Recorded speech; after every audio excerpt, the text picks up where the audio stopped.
Salam damai dan sejahtera untuk kita sekalian dimanapun kita berada. Kembali kita belajar, memahami dan mengenal kebenaran firman Tuhan. Kita melanjutkan pembacaan dan perenungan firman Tuhan dari kitab Kejadian pasal 38. Sebelumnya kita akan bersama-sama berdoa memohon bijaksana agar penjelasan dan pengertian yang berkaitan dengan ayat-ayat yang kita baca dapat menolong kita sekalian mendapatkan pengertian dan pengajaran untuk kita lakukan dalam konteks kekinian kita. Mari kita bersama-sama berdoa. Bapa di surga, terima kasih pada saat ini kami mau sekali lagi bermohon belas kasihan-Mu, meminta hikmat-Mu dan pencerahan dari Roh-Mu. Karena kami mau membaca merenungkan firman-Mu. Kami bersyukur masih ada kesempatan untuk kami belajar firman-Mu, agar ada pengajaran-Mu yang dapat kami lakukan dalam kehidupan kami saat ini. Kiranya Roh Kudus menolong kami untuk mengerti dan memampukan kami untuk menjadi pelaku firman-Mu. Berkati kami, baik yang menyampaikan pengajaran maupun kami yang mendengarkan. Kami bersama-sama bertumbuh, semakin mengenal Tuhan dan diri kami, agar kami menjadi orang-orang yang sungguh menjadi saluran berkat, berkat rohani maupun berkat jasmani. Terima kasih Bapa, dalam nama-Mu Tuhan Yesus kami berdoa bersyukur. Amin. Mari kita membuka Alkitab kita. Saya akan memberikan respon, tanggapan, penjelasan, maupun pengertian dari ayat-ayat yang kita sama-sama baca dari kitab Kejadian pasal 38. Demikian firman Tuhan, pada waktu itu Yehuda meninggalkan saudara-saudaranya dan menumpang pada seorang adulam yang namanya Hira.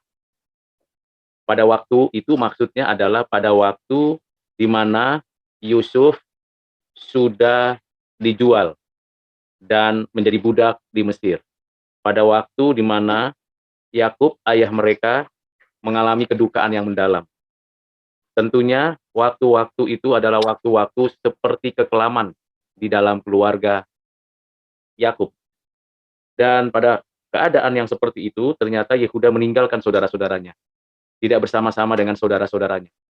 Mungkin ia kecewa dengan kondisi yang ada, atau ia tidak bisa menahan kesalahan itu. Tetapi itu bukan jalan yang terbaik.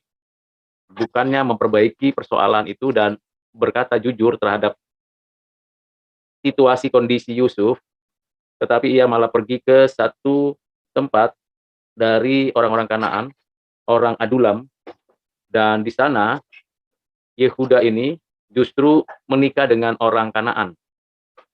Nama dari perempuan itu dikatakan di ayat 2, di situ Yehuda melihat anak perempuan seorang Kanaan. Nama orang itu ialah Shua. Lalu Yehuda kawin dengan perempuan itu dan menghampirinya. Padahal kita tahu bahwa baik Abraham, Ishak maupun Yakub tidak menyetujui, tidak memberikan izin, tidak berkenan bahwa keturunannya menikah dengan orang-orang Kanaan. Karena tentu seperti yang kita ketahui, mereka penyembah berhala dan perilakunya berbeda dengan orang-orang dari keluarga keturunan Abraham, Ishak dan Yakub. Namun di luar kondisi yang dapat terkendali itu, Yehuda menikah dengan perempuan Kanaan. Mari kita lanjutkan pembacaannya di ayat 3 dan 4 serta 5. Perempuan itu, istri Yehuda yang bernama Siwa itu, mengandung lalu melahirkan seorang anak laki-laki dan menamai anak itu Er. Sesudah itu perempuan itu mengandung lagi dan melahirkan seorang anak laki-laki dan menamai anak itu Onan. Kemudian perempuan itu melahirkan seorang anak laki-laki sekali lagi dan menamai anak itu Sela. Yehuda sedang berada di Gezib ketika anak itu dilahirkan.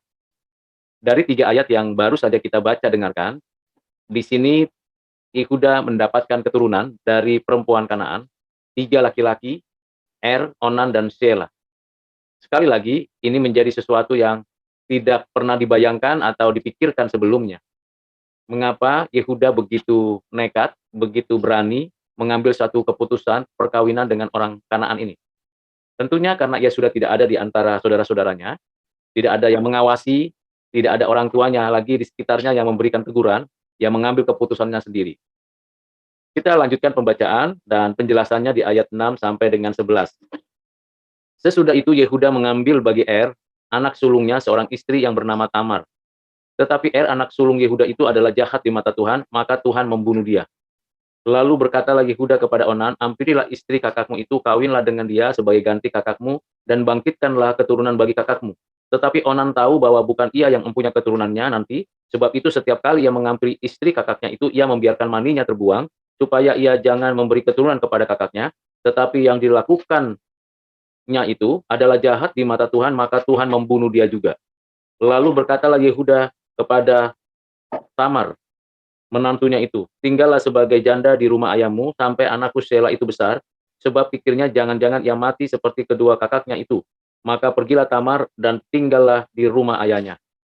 Dari ayat-ayat ini kita belajar bagaimana kehidupan dari Yehuda, istri, dan anak-anaknya yang tidak hidup di dalam takut akan Tuhan.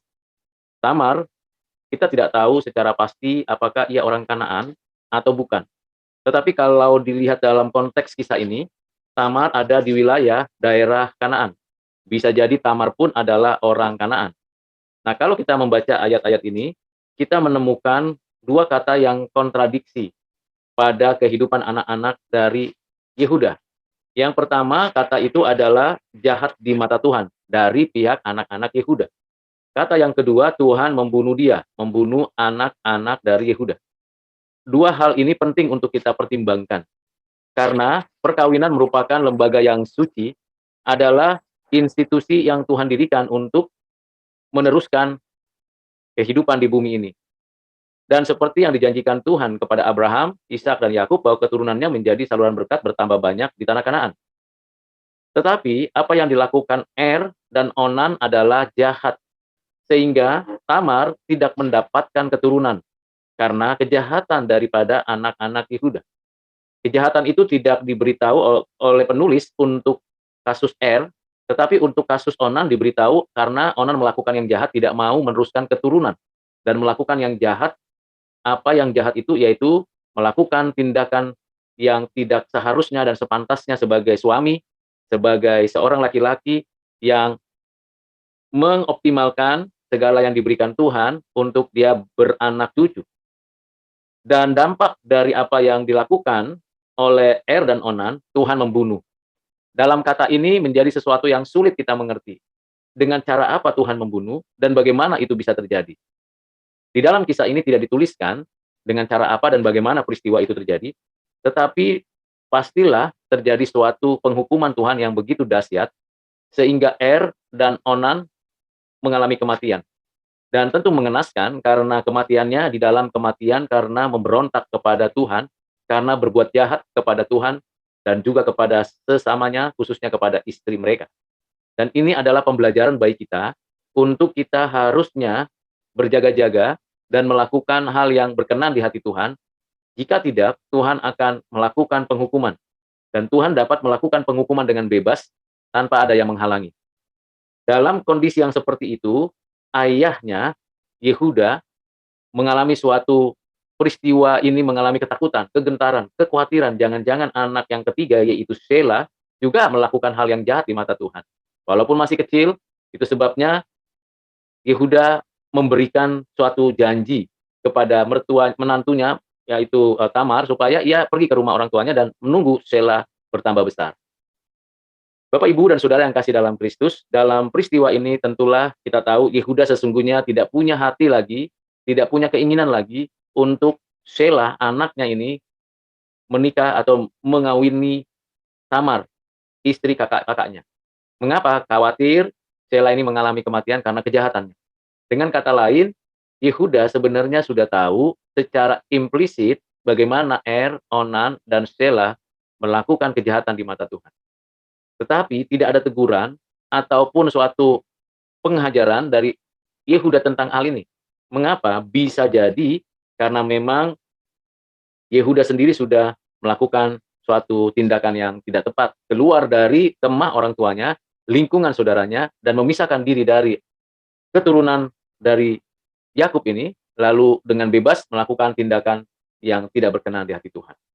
Mari Bapak, Ibu, dan Saudara, kita melanjutkan pembacaannya dari ayat 12 sampai dengan ayat 19. Setelah beberapa lama matilah anak Shua, istri Yehuda, habis berkabung pergilah Yehuda ke Timna kepada orang-orang yang menggunting bulu domba-dombanya bersama dengan Hira, sahabatnya orang Adulam itu. Ketika dikabarkan kepada Tamar bapak mertuanya sedang di jalan ke Timna untuk menggunting bulu domba-dombanya, maka ditanggalkannya lah pakaian kejandaannya, ia bertelekung dan berselubung, lalu pergi duduk di pintu masuk ke Enaim yang di jalan ke Timna, karena dilihatnya bahwa Sela telah menjadi besar dan dia tidak diberikan juga kepada Sela itu untuk menjadi istrinya. Ketika Yehuda melihat dia, disangkanya lah dia seorang perempuan sundal karena ia menutupi mukanya. Lalu berpalinglah Yehuda mendapatkan perempuan yang di pinggir jalan itu serta berkata, "Marilah aku mau mengampiri engkau," sebab ia tidak tahu bahwa perempuan itu menantunya. Tanya perempuan itu, "Apakah yang akan kau berikan kepadaku jika engkau mengampiri aku?" Jawabnya, "Aku akan mengirimkan kepadamu seekor anak kambing dari kambing dombaku." Kata perempuan itu, "Asal engkau memberikan tanggungannya sampai engkau mengirimkannya kepadaku." Tanyanya, "Apakah tanggungannya harus kuberikan kepadamu?" Jawab perempuan itu, "Cap meteraimu serta kalungmu dan tongkat yang ada di tanganmu itu." Lalu diberikannya lah semuanya itu kepadanya, maka ia menghampirinya. Perempuan itu mengandung daripadanya. Bangunlah perempuan itu lalu pergi, ditanggalkannya lah telekungnya dan dikenakannya pula pakaian kejandaannya. Bapak, Ibu, dan Saudara yang kasih dalam Kristus, pada peristiwa ini sungguh sangat menyedihkan. Selain memang Shua, istri dari Yehuda ini meninggal dan berkabung, dan akhirnya memang mereka dalam kondisi yang sangat sedih. Bahkan di sini dikatakan, karena situasi seperti itu, Yehuda pergi ke Timna, ke tempat di mana ia mau menggunting bulu domba bersama dengan Hira. Hira itu saudara sahabatnya di daerah Kanaan. Jadi ini bukan keturunan daripada keturunan Abraham, Ishak, Yakub, bukan keluarga dekat, tapi orang asing yang dianggap saudara, yang dianggap teman, yang dianggap sahabat oleh Yehuda. Dan apa yang terjadi pada diri Yehuda? Ternyata gerak-gerik Yehuda itu diperhatikan Tamar. Mengapa? Karena Tamar menanti supaya anak ketiga dari Yehuda, yaitu Sela, diberikan kepadanya dan ia menjadi istrinya dari Sela. Tetapi Yehuda tidak melakukannya karena memang Yehuda tidak bersedia lagi memberikan anak itu kepada Tamar, walaupun ia sudah berjanji. Khawatir Sela itu akan mengalami kematian karena bisa jadi melakukan yang jahat di mata Tuhan. Ada peristiwa yang sangat tidak lazim dan itu yang bisa kita harus menjadi pelajaran dan kita waspada, di mana di tengah gilang gemilang keberhasilan Yehuda di negeri asing atau di tempat di luar kumpulan komunitas Yakub dan saudara-saudara dirinya, apa yang terjadi pada Yehuda yaitu melakukan hal yang seharusnya tidak dilakukan. Tapi itu menjadi sebuah realita bagaimana Tamar yang merasa dibodohi atau merasa ditipu dan tidak menerima janji atau pernyataan daripada mertuanya Yehuda, Tamar punya cara yang cukup tidak lazim dan tidak benar juga. Dia seorang janda, tetapi akhirnya dia melakukan hal yang tidak harus dilakukannya, karena ia merasa ini perlu dilakukan supaya Yehuda menyadarinya. Tetapi apa yang terjadi? Tamar yang mengubah penampilannya menjadi seorang perempuan yang ada di pinggir jalan, dan Yehuda dalam kondisi yang merasa sudah tidak lagi ada istri, tidak lagi punya kekuatan, berada di luar komunitas saudaranya, berada di luar pantauan ayahnya. Apa yang terjadi? Pergaulan dengan Hira, orang Adulam itu, dan pergaulan dengan situasi lingkungan yang ada di daerah itu dengan orang-orang Kanaan, membuat Yehuda mengambil satu tindakan yang tidak tepat. Justru Yehuda yang berinisiatif untuk menghampiri perempuan yang sebenarnya adalah menantunya, yang mengubah penampilan. Apa yang terjadi? Tanda, tongkat, meterai, dan juga kalung diberikan Yehuda begitu saja, tanpa memperhatikan dan memperhitungkan kemungkinan nantinya akan menjadi tanda yang memalukan dirinya. Tetapi karena hawa nafsu, keinginan daging, keinginan mata, dan mungkin dia sudah lama tidak lagi mendapatkan sesuatu yang penting dalam komunitas orang percaya, apa yang terjadi? Yehuda akhirnya melakukan suatu tindakan yang tidak pantas, dan ia lakukan itu seolah-olah melampiaskan segala kegelisahan, kesulitan, dan kesusahan hatinya dan kehidupannya. Tamar mengandung dari Yehuda. Itu yang terjadi.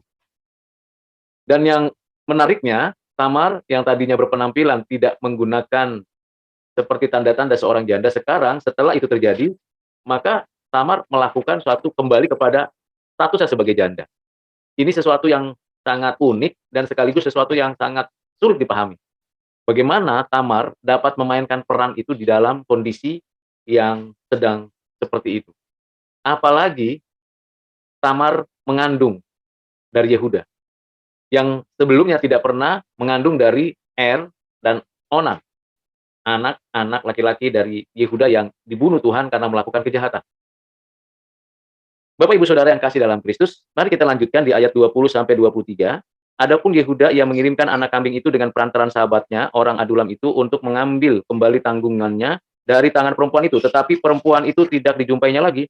Ia bertanya-tanya di tempat tinggal perempuan itu, di manakah perempuan jalang yang duduk tadinya di pinggir jalan di Enaim itu?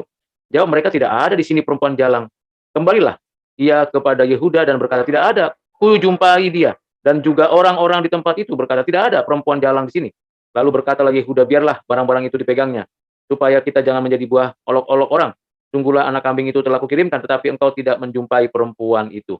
Ya, telah dicari Tamar, dan penduduk sekitar tidak pernah menjumpai ada perempuan jalang di sekitar daerah jalan di Enaim. Tidak ada. Jadi siapa perempuan yang ada di pinggir jalan itu?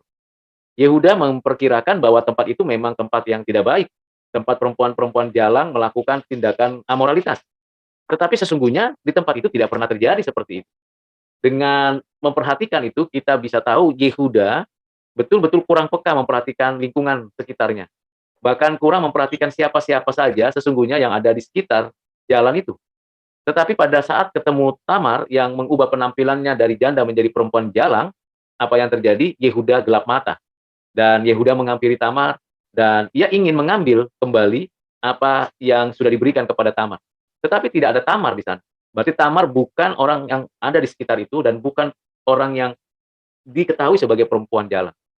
Nah, ini menjadi suatu hal yang sangat menyedihkan dan menarik hati karena Yehuda juga khawatir, jangan-jangan nanti perempuan ini akan bercerita kemana-mana, tetapi ia berargumentasi bahwa, oh sudah diberikan kan kambing domba dan sebagainya. Tapi tidak dijumpai Tamar, yang dianggapnya perempuan jalang itu karena ia tidak mengetahuinya. Apa yang terjadi?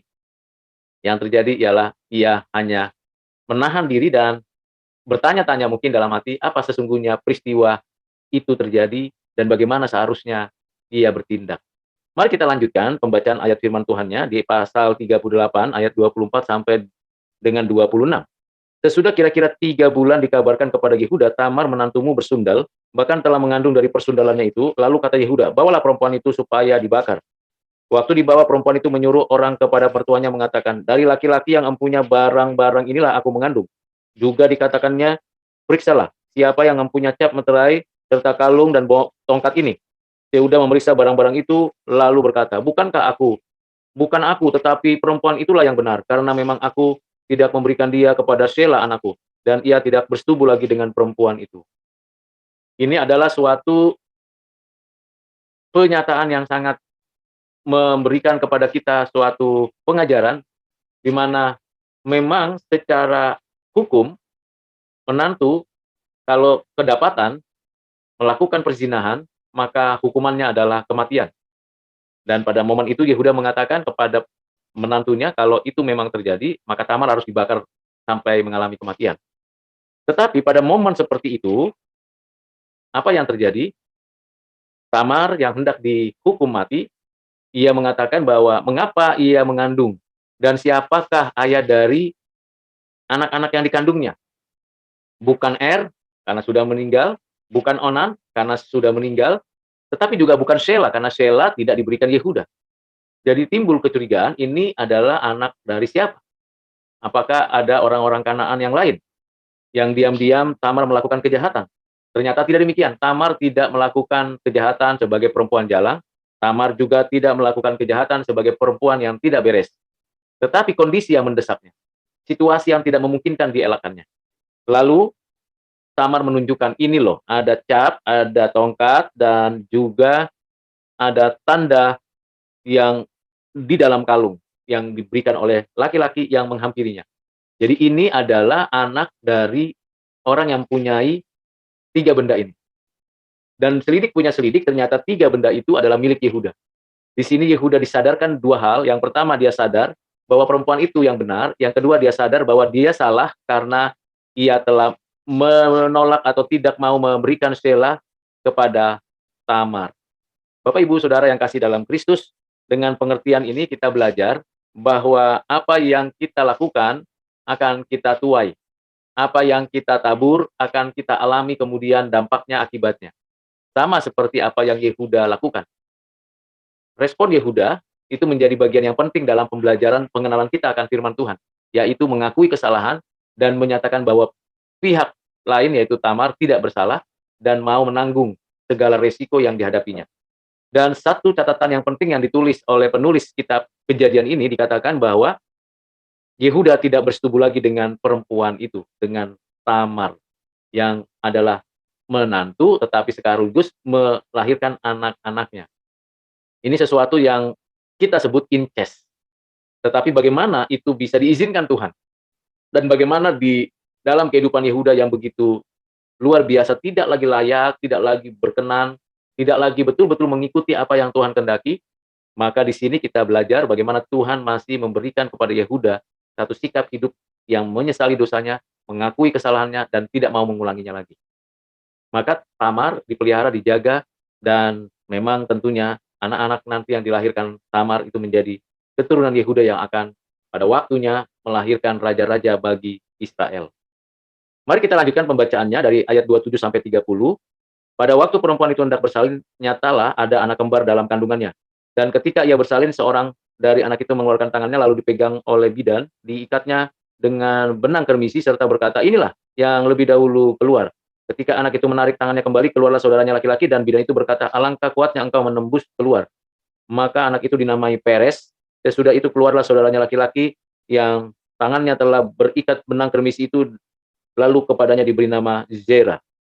Di sini kita bisa memperhatikan bagaimana Tuhan membuka lembar baru bagi Yehuda dan Tamar. Tamar yang tidak sempat punya keturunan dari Er dan Onan, dan tidak menikah lagi dengan Shelah, anak ketiga dari Yehuda, dari perempuan Kanaan itu. Tetapi pada momen itu kita tahu bahwa Tamar mengandung dan melahirkan anak-anak Yehuda, Peres dan Zera. Ternyata situasi dan kondisi yang incest itu, justru yang buruk itu, yang tidak pantas itu, Tuhan memberikan kasih karunia kepada Yehuda dan tentu kepada Tamar untuk melahirkan anak-anak dari Yehuda. Dari ayat-ayat ini, apa yang kita sudah pelajari?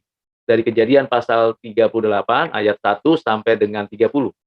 Yang pertama, ketika kita ada persoalan kehidupan seperti Yehuda, janganlah kita melarikan diri dari persekutuan saudara-saudara seiman, dan janganlah kita mengandalkan kekuatan diri untuk mendapatkan apa yang dibutuhkan oleh kita. Bahkan yang kedua, janganlah kita bersahabat dengan orang-orang yang tidak takut akan Tuhan, seperti Kira, seorang Adulam yang memang secara bisnis penggembalaan kambing domba berhasil, tetapi secara moral tidak memberikan sebuah teguran larangan terhadap Yehuda, sahabatnya itu. Yang ketiga, bagaimana seharusnya seorang tua memberikan tanggung jawab terhadap kondisi anak-anaknya, yang dituliskan di dalam Alkitab, Er dan Onan melakukan apa yang jahat di hadapan Tuhan. Bukankah seharusnya dalam situasi apapun Yehuda memberikan teguran, pengajaran? Apakah sudah dinyatakannya sehingga anak-anaknya tetap melakukan pemberontakan dan kejahatan di hadapan Tuhan, atau belum sama sekali? Yang pasti Er dan Onan dihukum Tuhan meninggal dunia. Beda dengan Shelah yang belum diserahkan menjadi suami daripada Tamar. Yang berikutnya adalah kita belajar bagaimana seharusnya Tamar tidak melakukan tipu daya, dalam pengertian untuk mendapatkan statusnya sebagai istri daripada Shelah, anak ketiga Yehuda. Apa yang dilakukan oleh Tamar tidak boleh ditiru oleh siapapun, karena adalah hal yang tidak benar kalau menggantikan, misalnya seperti Tamar menggantikan posisi atau peran sebagai seorang menantu menjadi sebagai seorang perempuan jalan. Karena itu, Bapak Ibu Saudara yang kasih dalam Kristus, kalau kita sebagai orang tua atau kita sebagai keluarga harusnya memberikan peringatan kalau ada anak-anak kita atau orang-orang di sekitar kita melakukan yang jahat di mata Tuhan, supaya bertobat, agar Tuhan tidak menghukumnya dan menghakiminya sampai begitu rupa hingga meninggal dunia. Berikutnya, pembelajaran yang kita perlu renungkan dari kisah ini adalah bagaimanapun situasi dan kondisi yang mungkin dialami Tamar, dan Tamar tidak suka dan tidak senang sebenarnya melakukan satu tindakan yang dilakukannya, yaitu menjadi perempuan jalang untuk sementara, tetapi sudah menjadi suatu hal yang tidak bisa dipungkiri. Yehuda mengampirinya, Tamar mengandung dan melahirkan anak-anak Yehuda. Bapak, Ibu, dan saudara yang kasih dalam Kristus, bisa jadi kita punya masa lalu yang sangat buruk di hadapan Tuhan. Bisa jadi kita adalah orang-orang yang sebenarnya betul-betul tidak pantas, tidak layak menyandang identitas sebagai orang Kristen. Mengapa? Masa lalu kita begitu buruk, perilaku kita berikut tidak berkenan di hati Tuhan. Walaupun kita sepertinya beragama, tetapi hidup kekristenan kita tidak lebih baik dari orang-orang beragama lain. Atau orang-orang yang mengaku beragama Kristen dengan ritual-ritualnya. Atau dengan orang-orang yang merasa punya posisi jabatan di dalam kegerejaan. Kalau kehidupan kekristenan kita tidak lebih baik, bukankah itu sesuatu yang tidak diperkenan Tuhan? Jadi, kita harus belajar untuk menerima kenyataan dan dipimpin oleh Tuhan untuk memperbaiki diri. Yang terakhir, apapun yang sedang dialami oleh Yehuda dan Tamar, Tuhan berdaulat menentukan siapa dan bagaimana keturunan Yehuda untuk masa depan daripada bangsa Israel. Bapak, Ibu, dan saudara yang kasih dalam Kristus, ada orang-orang yang dihukum Tuhan karena kejahatannya, tapi ada orang-orang yang diberikan kesempatan untuk bertobat dan menerima berkat-Nya secara umum maupun secara khusus. Itu yang dialami Yehuda maupun Tamar. Seharusnya bukan Yehuda dihukum Tuhan karena melakukan hal yang jahat, hal yang betul-betul tidak melakukan hal yang baik, seperti memberikan anaknya Shelah, dan bahkan mengampiri menantunya yang tidak dia ketahui. Di sini perlu adanya pertobatan.